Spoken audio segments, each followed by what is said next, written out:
نحمده ونصلي على رسوله الكريم اللهم صل على محمد وعلى آل محمد۔ بات چل رہی تھی اللہ سبحانہ و تعالیٰ کے ذکر سے متعلقہ۔ ذکر کا مطلب کیا ہے؟ میں نے عرض کیا تھا کہ ذکر کا مطلب ہے ہر معاملے میں اللہ کے حکم کا دھیان رکھنا، اللہ کی رضا کا دھیان رکھنا، اللہ کی ناراضگی سے بچنے کی فکر کرنا، یہ اصل ذکر ہے۔ حلال اور حرام کی پہچان کہ میں حلال کو کروں اور حرام سے بچوں، یہ اصل اللہ کا ذکر ہے۔ پھر اس کا تعلق حرام اور حلال کا تعلق صرف کھانے پینے سے نہیں۔ بہت سے فعل حرام ہیں اور بہت سے فعل حلال ہیں۔ حلال کو ایسے ہی باتیں، قول، زبان سے، منہ سے کچھ کہنا، کچھ باتیں حلال ہیں، کچھ باتیں حرام ہیں۔ حرام کیا ہے؟ حلال کیا ہے؟ اللہ سبحانہ و تعالی مجھ سے کس بات پر راضی ہوں گے اور کس بات پر اللہ کریم مجھ سے ناراض ہوں گے، ان سب کو دھیان میں رکھ کر زندگی گزارنا، یہی اللہ کا ذکر ہے۔ اس کو ذکر کہتے ہیں۔ پھر یہ ذکر زبان سے کیسے ہوتا ہے؟ بعض لوگ کہتے ہیں کہ میں ذکر تو کرتا ہوں، تسبیح بھی پڑھتا ہوں، کلمہ توحید بھی پڑھتا ہوں، لیکن میرے دل کے وساوس ٹھیک نہیں ہوتے۔ تو اس کے لیے آپ یہ بات یاد رکھیں، کوئی بھی عبادت نماز سے لے کر جہاد تک اور جہاد سے لے کر زبانی ذکر تک، کوئی بھی عبادت اللہ سبحانہ و تعالیٰ کی اس لیے نہیں کی جاتی کہ اس سے آپ کو مزہ آئے۔ مزے کے لیے کوئی عبادت نہیں کی جاتی، اور نہ ہی کسی عبادت کا مقصد یہ ہے کہ آپ کے وساوس دور ہو جائیں، آپ کو کوئی وسوسہ نہ آئے۔ نہ ہی کسی عبادت کا مقصد یہ ہے کہ آپ کا کاروبار چل جائے۔ نہیں، وہ عبادت جو ان مقاصد کے لیے کی جاتی ہے وہ دراصل عبادت نہیں ہوتی، وہ غرض ہوتی ہے۔ وہ عبادت نہیں، وہ کیا ہے؟ وہ غرض ہے۔ اور بندہ جو اسے کیے جا رہا ہے وہ عبادت نہیں، وہ اس کی عادت ہے، عادت میں پڑھے جا رہا ہے نماز۔ اللہ سبحانہ و تعالی نے ایسی عبادت کی جو کسی غرض سے کی جائے، قرآن پاک میں اس کی مذمت فرمائی ہے۔ وَمِنَ النَّاسِ مَن يَعْبُدُ اللَّهَ عَلَى حَرْفٍ فَإِنْ أَصَابَهُ خَيْرٌ اطْمَأَنَّ بِهِ وَإِنْ أَصَابَتْهُ فِتْنَةٌ انقلب عَلَى وَجْهِهِ خَسِرَ الدُّنْيَا وَالْآخِرَةَ ذَلِكَ هُوَ الْخُسْرَانُ الْمُبِينُ۔ کچھ لوگ ایسے ہیں وہ اللہ سبحانہ و تعالیٰ کی اللہ کی عبادت کرتے ہیں ایک شک کی بنیاد پر، ایک کنارے پر ٹھہر کر۔ کیا مطلب؟ کسی مقصد کے لیے عبادت کرتے ہیں۔ فَإِنْ أَصَابَهُ خَيْرٌ، اگر اس عبادت کی وجہ سے اسے فائدہ پہنچ جائے، کاروبار، رزق، صحت یہ مل گئی، تو پھر مطمئن ہو جاتا ہے۔ فَإِنْ أَصَابَهُ خَيْرٌ اطْمَأَنَّ بِهِ، نفع ہو جائے تو پھر مطمئن ہو جاتا ہے۔ اور اگر نفع نہ ہو، وَإِنْ أَصَابَتْهُ فِتْنَةٌ، اگر عبادت کے بعد کوئی تکلیف آ جاتی ہے، کاروبار میں کمی آ گئی، رزق میں کمی آ گئی، صحت میں کمی آ گئی، انقلب علی وجہی، اپنے رب سے منہ پھیر لیتا ہے کہ میں نے تو اتنی عبادت کی تھی، مجھے فائدہ نہ ہوا۔ اللہ فرماتے ہیں اس کی دنیا بھی گئی ہاتھ سے، آخرت بھی گئی، خسرت دنیا والآخرہ، اس کے ہاتھ سے دنیا بھی گئی، آخرت بھی گئی، ذالک هو الخسران المبین، اور یہ بڑا نقصان ہے۔ تو عبادت اور ذکر صرف کس کے لیے بھائی؟ اللہ کو راضی کرنے کے لیے، اللہ کی رضا کے لیے عبادت ہے، کسی مقصد کے لیے نہیں۔ مولانا شفیع تھانوی رحمۃ اللہ علیہ بہت بڑے اللہ والے گزرے ہیں۔ بر صغیر میں اشرف علی تھانوی جیسا انسان شاید کوئی گزرا ہے۔ جی، بڑی ذمہ داری کے ساتھ کہتا ہوں، مولانا اشرف تھانوی رحمہ اللہ سید کونین صلی اللہ علیہ وسلم کے بعد دنیا میں واحد وہ انسان گزرے ہیں، کیا کہا میں نے؟ سرکار دو عالم صلی اللہ علیہ وسلم کے بعد مولانا اشرف تھانوی دنیا میں واحد وہ انسان گزرا ہے جس کی زبان سے نکلا ہوا ہر لفظ لکھ لیا گیا. ان کی زبان سے کیا نکلا وہ کتابوں میں موجود ہے. سینکڑوں جلدوں میں تو ان کے ملفوظات ہیں جو انہوں نے منہ سے بولے اور علماء نے ان کو لکھ لیا، اور وہ بول کیا ہیں؟ وہ علم کے موتی ہیں. ہاں، اللہ اکبر. ان کے مریدوں میں مفتی محمد شفیع صاحب جو پاکستان کے، ایک تو ہر بندہ خطیب اعظم پاکستان ہے نا جی، ایک تو ہر بندہ خطیب اعظم پاکستان ہے، اور ایک ہر بندہ مفتی اعظم بھی ہے، مفتی اعظم پاکستان ہے. جہاں اشتہار پہ جس مولوی کے نام دے لو خطیب اعظم فلاں، مفتی اعظم فلاں. یہ ڈرامے ہیں. مفتی شفیع صاحب رحمہ اللہ حکومت کی طرف سے، صدر ایوب کی طرف سے باقاعدہ مقرر شدہ مفتی اعظم تھے پاکستان کے، انہی کا فتویٰ چلتا تھا. یہ جو علامہ تقی عثمانی صاحب کے والد صاحب ہیں، مفتی شفیع صاحب رحمۃ اللہ علیہ حضرت تھانوی کی مجلس میں ان کو 6ٹھی صف میں نمبر ملتا تھا بیٹھنے کا، 6ٹھی صف میں. ہاں، احکام القرآن جیسی کتاب مولانا شفیع تھانوی کی ہے جس کا دنیا میں کوئی بدل نہیں. ابو بکر جساس کے بعد اور ابن العربی کے بعد کسی نے احکام القرآن نہیں لکھی، مولانا شفیع تھانوی نے لکھی ہے. یہ بھی کیا بات کر رہا ہوں میں، آپ کی سمجھ سے اوپر ہے بات. اور تصوف کی جو اصلاح مولانا شفیع تھانوی نے کی ہے وہ کمال ہے. خیر بہرحال بات دوسرے میں نکل گئی. یہ علماء دیوبند ہیں. دیوبند نے اس بر صغیر کو بہت کچھ دیا ہے، بہت کچھ دیا ہے. جی، آج انگریز کو جو موشن لگ رہے ہیں وہ بھی دیوبندیوں سے ہی لگ رہے ہیں. ہاں، اللہ پاک حفاظت فرمائے سب کی. خیر بہرحال مولانا شفیع تھانوی سے کسی نے کہا کہ حضرت میں نماز پڑھتا ہوں مگر مزہ نہیں آتا. مولانا نے فرمایا بھائی اگر مزہ لینا ہے تو جا کے لڈو کھا، نماز میں کہاں مزہ رکھا ہے؟ مولانا نے فرمایا کہ اگر مزہ لینا ہے تو جا کے کیا کھاؤ؟ لڈو کھاؤ. لڈو میں مزہ ہے، نماز میں کہاں مزہ ہے؟ نماز میں تو کہا ہی گیا ہے وَإِنَّهَا لَكَبِيرَةٌ، یہ بڑی مشکل ہے. تو مزے کے لیے نہیں کرنا. کس کو راضی کرنے کے لیے کرنا ہے؟ اللہ کو راضی کرنے کے لیے. دیکھو حضرت ابو بکر صدیق رضی اللہ عنہ، اللہ کے بعد شان کس کی ہے؟ پیارے نبی کی. قاعدے کی بات ہے. اللہ کے بعد شان کس کی ہے؟ اور پیارے نبی کے بعد شان کس کی ہے؟ صدیق اکبر کی رضی اللہ عنہ. ایسے ہی ہے. قرآن حضرت ابو بکر کے بارے میں کیا کہتا ہے؟ سورہ واللیل اذا یغشا کے آخر میں ہے جی،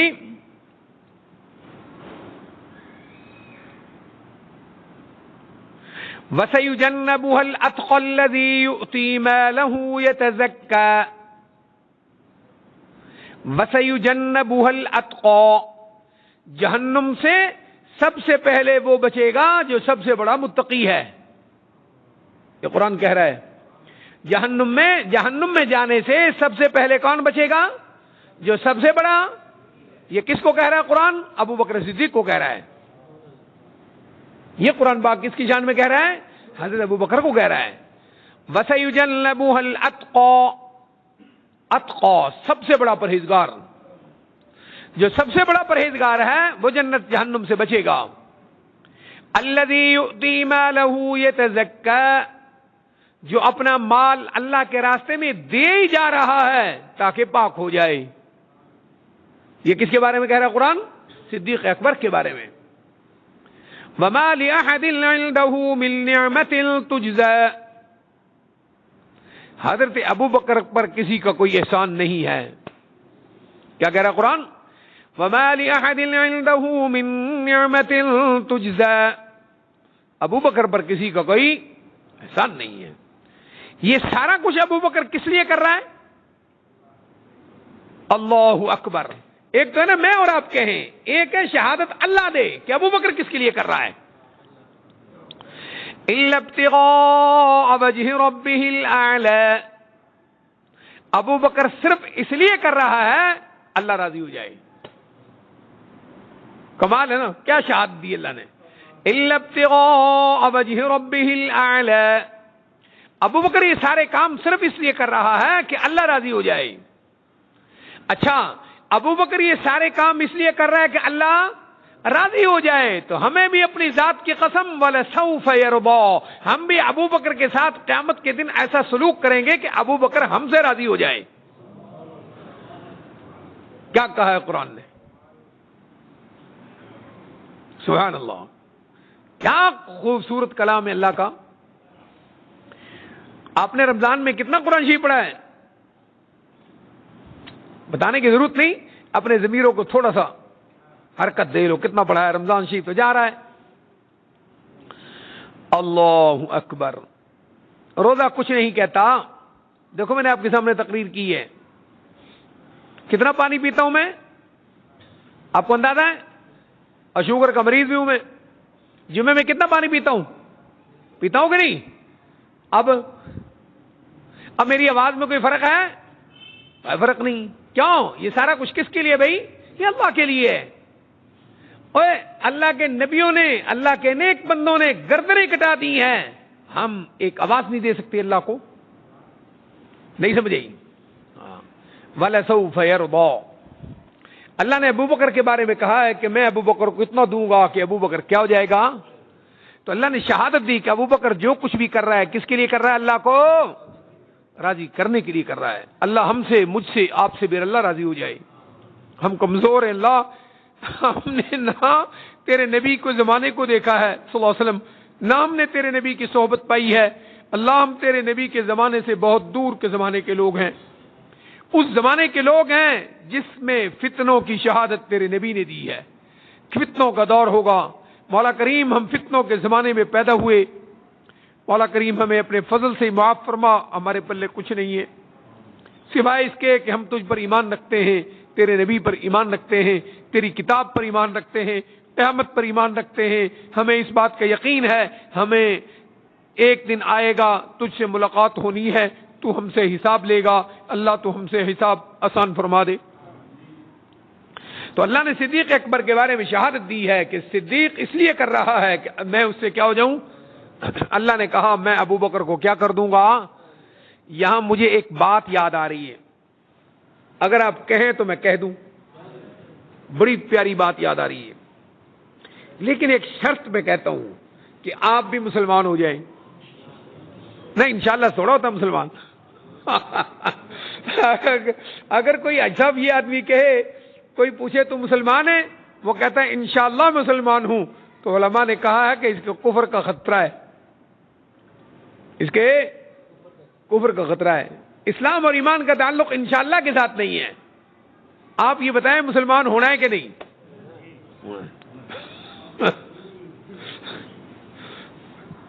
ہاں, 3 باتیں بتاتا ہوں آپ کو. اللہ نے صدیق اکبر کے بارے میں کہا کہ میں ان کو اتنا دوں گا کہ صدیق مجھ سے کیا ہو جائے. ایک بات, اللہ اب راضی کر دے گا کس کو؟ اللہ نے کہا میں راضی کر دوں گا کس کو؟ ابو بکر کو. کہا ہے, وعدہ کیا نا. اور میرے خیال میں اللہ کا وعدہ جھوٹا ہوتا ہے سچا ہوتا ہے؟ سبحان اللہ. قل صدق اللہ. میرے محبوب اپنی امت کو کہہ دو اللہ جو کہتا ہے سچ کہتا ہے. میرے محبوب اپنی امت کو سمجھا دو ومن اصدق من اللہ حدیثا, اللہ سے بڑھ کر کوئی سچا نہیں ہو سکتا.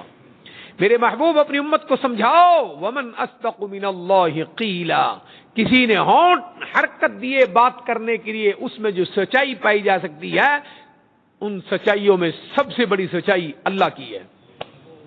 اللہ سچا ہے. ایسے ہی ہے جی.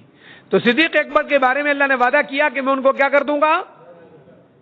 اللہ نے پیارے نبی کو وعدہ کیا میں آپ کو بھی راضی کر دوں گا. کس کو؟ وَلَسَوْفَ يُعْطِيكَ رَبُّكَ فَتَرْضَىٰ. اللہ آپ کو راضی کر دے گا. اللہ آپ کو راضی کر دے گا صلی اللہ علیہ وسلم. تیسرا کس کو کہا اللہ نے میں اس کو راضی کر دوں گا؟ ایک تیسرا بندہ بھی ہے. ابو بکر کو کہا میں تجھے پیارے نبی کو کہا میں آپ کو صلی اللہ علیہ وسلم راضی کر دوں گا، اور تیسرا کس کو؟ یہ دونوں وعدے سچے ہیں کہ نہیں؟ اللہ نے ایک اور وعدہ کیا ہے، اللہ نے ایک اور بھی وعدہ کیا ہے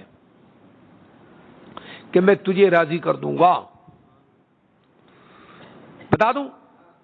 ہاں چلو بتا دیتا ہوں، کرنا نہ کرنا آپ کا کام ہے۔ جب ہم کہتے ہیں نا بتا دیتا ہوں تو لوگ سمجھتے ہیں شاید یہ کہے گا اے تسبیح پڑھ لا رات نو تے صبح اٹھے تے تیرا ڈالر نال کمرہ بھریا ہوئے اور ڈالر تینوں مل جان کے کھا کے تو واش روم ٹٹی کر آئی، یہی ہوگا نا۔ اور کسی کے بعد ساری دنیا خزانوں سے بھر جائے، انجام کیا ہوگا؟ Wash room. کتنا مرضی پہن لے، انجام کیا ہوگا بھائی؟ بدبو۔ اور جو مرضی پی لے، انجام پیشاب ہے۔ اب کوئی اس کے سوا بھی کچھ کرتا ہے؟ کرتا ہے کوئی؟ کون سا ایسا بندہ ہے جو کھاتا ہے وہ واش روم نہیں جاتا، بلکہ وہ کستوری کرتا ہے، سوائے اللہ کے نبی محمد مصطفیٰ کے صلی اللہ علیہ وسلم۔ آپ کی تو شان ہی علیحدہ ہے نا۔ حضرت عائشہ کہتی ہیں کہ آپ صلی اللہ علیہ وسلم واش روم سے نکلے، میں آپ کے پیچھے گئی، ما وجدت الا ریحا کریح المسک، واش روم میں سوائے کستوری کی خوشبو کے اور کچھ نہیں تھا۔ اللهم صل علی محمد وعلی آل محمد کما صلیت علی ابراہیم وعلی آل ابراہیم انک حمید مجید۔ دیکھو بھئی موٹی موٹی باتیں، انسان کی لباس میں سب سے بہترین لباس کیا ہے بھئی؟ ریشم۔ کیا خیال ہے؟ سب سے بہترین لباس کیا ہے؟ وہ ہے کیا؟ کیڑے کا گو۔ کیڑے کا، جاؤ یہاں یہ کہاں چھانگا منگا چلے جاؤ، لوگوں نے کیڑے پال رکھے ہیں، وہ ریشم ہنکتے ہیں، توت کھاتے ہیں اور ریشم ٹٹی میں نکالتے ہیں۔ جی جی، ریشم کی اصل یہی ہے بھائی۔ سب سے قیمتی چیز پوشاک میں، لباس میں چیز کیا ہے؟ غلاظت۔ ایسے ہی اللہ اکبر۔ دواؤں میں سب سے بہترین چیز کیا ہے؟ شہد۔ کیا وہ کیا ہے؟ وہ بھی مکھی کا گو ہے۔ نہیں نہیں نہیں تو بتاؤ، یہی ہے بھائی۔ مشروبات میں سب سے بہترین چیز کیا ہے؟ دودھ۔ مشروبات میں سب سے بہترین چیز کیا ہے؟ اور یہ کیا ہے؟ وَإِنَّ لَكُمْ فِي الْأَنْعَامِ لَعِبْرَةً۔ کسی نے میری قدرت کا نشان دیکھنا ہے تو بھینسوں کو، گاؤں کو، بکریوں کو دیکھ لے۔ مجھے کسی نے پہچاننا ہے، میں کیا کر سکتا ہوں؟ کسی نے پہچاننا ہے؟ وَإِنَّ لَكُمْ فِي الْأَنْعَامِ لَعِبْرَةً۔ جانوروں سے عبرت لے سکتے ہو۔ اللہ اکبر۔ وَإِنَّ لَكُمْ فِي الْأَنْعَامِ لَعِبْرَةً نُسْقِيكُم مِّمَّا فِي بُطُونِهَا مِن بَيْنِ فَرْثٍ وَدَمٍ لَبَنًا خَالِصًا سَائِغًا لِلشَّارِبِينَ۔ اللہ اکبر۔ مجھے پہچاننا ہے؟ جانوروں کو جا دیکھو، گوبر اور خون کے درمیان میں سے کیا جی؟ سبحان اللہ، گوبر اور وَإِنَّ لَكُمْ فِي الْأَنْعَامِ لَعِبْرَةً نُسْقِيكُم مِّمَّا فِي بُطُونِهَا، ان کے پیٹ میں مِن بَيْنِ فَرْثٍ وَدَمٍ، گوبر اور خون کے درمیان میں سے لَبَنًا خَالِصًا، خالص دودھ دیتے ہیں ہم تمہیں۔ یہ علیحدہ چیز ہے کہ انسانوں نے اس کو بھی خالص لَبَنًا خَالِصًا سَائِغًا لِلشَّارِبِينَ، ایسی لذیذ چیز ہے پینے والے کے حلق میں آسانی سے اتر جاتا ہے۔ ایسے ہی جی، سائغا للشاربین۔ جانوروں مجھے سمجھ لو۔ اللہ اکبر۔ اور اگر مجھے سمجھنا ہے مزید، وَمِن ثَمَرَاتِ النَّخِيلِ وَالْأَعْنَابِ تَتَّخِذُونَ مِنْهُ سَكَرًا وَرِزْقًا حَسَنًا۔ کھجور میں نے کیا رکھا ہے؟ پھلوں میں نے کیا رکھا ہے؟ ان میں سے کیا کچھ بنتا ہے؟ اسے دیکھ لو۔ ان فی ذلک لآیات لقوم یعقلون۔ عقل والے کو میں سمجھ آ جاؤں گا، پھر نہ سمجھ آئے، پھر نہ خدا سمجھ آئے۔ وَأَوْحَى رَبُّكَ إِلَى النَّحْلِ أَنِ اتَّخِذِي مِنَ الْجِبَالِ بُيُوتًا وَمِنَ الشَّجَرِ وَمِمَّا يَعْرِشُونَ۔ شہد کی مکھی کو دیکھ لو، ہاں شہد کی مکھی کو دیکھ لو، ثم كلي من كل الثمرات فاسلكي سبل ربك ذللا يخرج من بطونها شراب مختلف ألوانه فيه شفاء للناس. مکھی کو ہم حکم دیتے ہیں چل. سینکڑوں میل کا کہا جاتا ہے کہ 3000 میل کا فاصلہ کرتی ہے مکھی. 3000 میل کے فاصلے سے وہ چوس کر لاتی ہے خوشبو یا جو بھی لاتی ہے, پھر سیدھی اپنے راستے پہ آتی ہے, راستہ نہیں بھٹکتی. مکھی کو یہ عقل دینے والا اللہ ہے. انہوں نے کہا اس سے سمجھ لے مجھے. ہاں سبحان اللہ. پھر یہ مکھی سفر طے کر کے آ جاتی ہے. یخرج من بطونها شراب, اس کے پیٹ سے ہم ایک مشروب نکالتے ہیں جن کی رنگتیں مختلف ہوتی ہیں. شاید مختلف رنگوں کا ہوتا ہے نا. فیہ شفاء للناس, لوگوں کے لیے اس میں شفا ہے. ان فی ذلک لآیات لقوم یتفکرون, سوچنے والے کے لیے اس میں خدا کی نشانیاں ہیں. سوچنے والے کے لیے, جس کا کھانا کام کرے, جس کا ان فی ذلک لآیات لقوم یتفکرون. پھر بھی نہ سمجھ آئے, اگر پھر بھی خدا سمجھ نہ آئے, واللہ خلقکم ثم یتوفاکم ومنکم من یرد الی ارذل العمر لکی لا یعلم بعد علم شیئا ان اللہ علیم قدیر. کیا کہا ہے قرآن نے؟ آپ کو دیر ہو رہی ہے, میں تو قرآن کو چھوڑتا ہوں, قرآن مجھے نہیں چھوڑتا, بلکہ آپ کو نہیں چھوڑتا. خیر بہرحال آپ اللہ کا شکر ادا کریں, آپ کو سننے کو قرآن ملتا ہے. یہ صحیح کہہ رہا ہوں میں آپ سے, ہاں, ورنہ ہم تو تقریریں سنتے ہیں 3 گھنٹے تقریر میں نہ قرآن ہوتا ہے نہ رسول اللہ کا فرمان ہوتا ہے, کچھ نہیں بتاؤں. اچھا خیر, اللہ نے ابو بکر کو کہا, میں ابو بکر کو ہوں لالچ ہے نا جی, پتہ نہیں کیڑا وظیفہ دسن گے, ہوں پاوے افطاری تک پائی رکھو. جی اجی مقصود صاحب ٹھیک ہے. اچھا خیر, اللہ معاف فرمائے. آپ اللہ نے پیارے نبی کو کہا میں آپ کو بھی. تیسرا وہ شخص جو جس کے ساتھ اللہ نے وعدہ کیا کہ میں تجھے کیا کر دوں گا, وہ کون ہے؟ سورۃ طٰہٰ کی آخری آیتوں میں ہے. سورۃ طٰہٰ کی آخری آیت میں ہے. اللہ کریم نے آپ صلی اللہ علیہ وسلم کو ارشاد فرمایا نماز کا, وَسَبِّحْ بِحَمْدِ رَبِّكَ قَبْلَ طُلُوعِ الشَّمْسِ وَقَبْلَ غُرُوبِهَا وَمِنْ آنَاءِ اللَّيْلِ فَسَبِّحْ وَأَطْرَافَ النَّهَارِ لَعَلَّكَ تَرْضَىٰ. آپ کو کہا اللہ نے, آپ کو اور مجھے, ہر مسلمان کو, فَسَبِّحْ بِحَمْدِ رَبِّكَ قَبْلَ طُلُوعِ الشَّمْسِ, فجر کی نماز دھیان سے پڑھا کر. کیا کہہ رہا قرآن؟ فَسَبِّحْ بِحَمْدِ رَبِّكَ قَبْلَ طُلُوعِ الشَّمْسِ, فجر کی نماز دھیان سے پڑھا کر, ستا نہ رہا کر.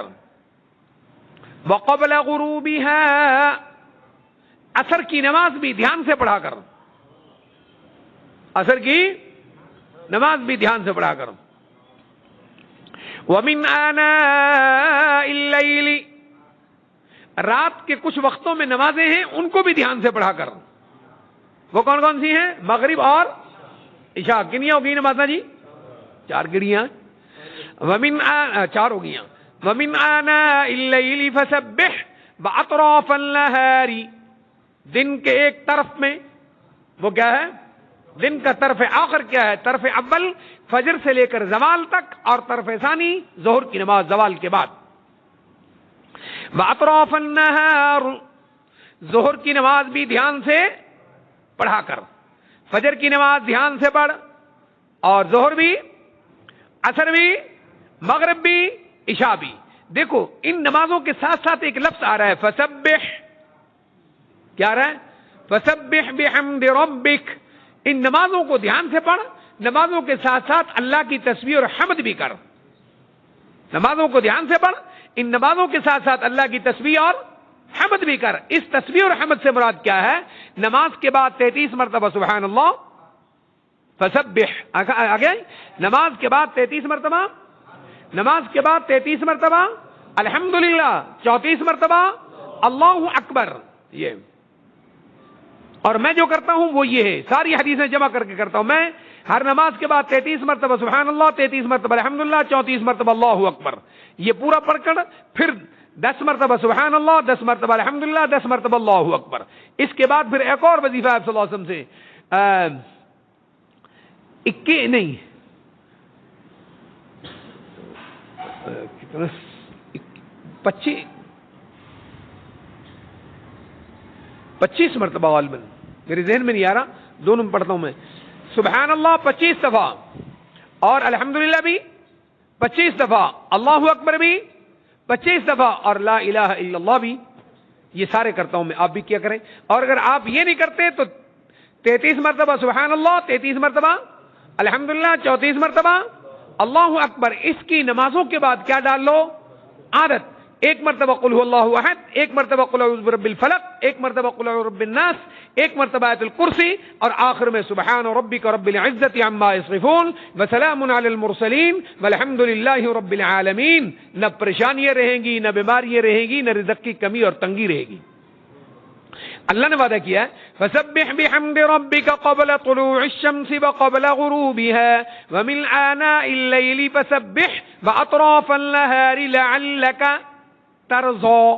ابو بکر کو کہا ترضا، اتنا دوں گا تو راضی ہو جائے گا. پیارے نبی صلی اللہ علیہ وسلم کو کہا ترضا، اتنا دوں گا کہ آپ راضی 5 ہو جائیں گے. اور 5 نمازوں کے ساتھ تسبیحات پڑھنے والوں کو نماز کے اہتمام کے ساتھ اللہ نے کہا ترضا، اے نمازی تجھے بھی اتنا دوں گا کہ تو راضی ہو جائے گا.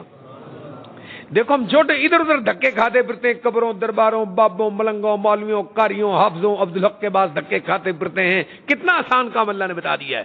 ہاں اللہم صلی علی محمد وعلی آل محمد.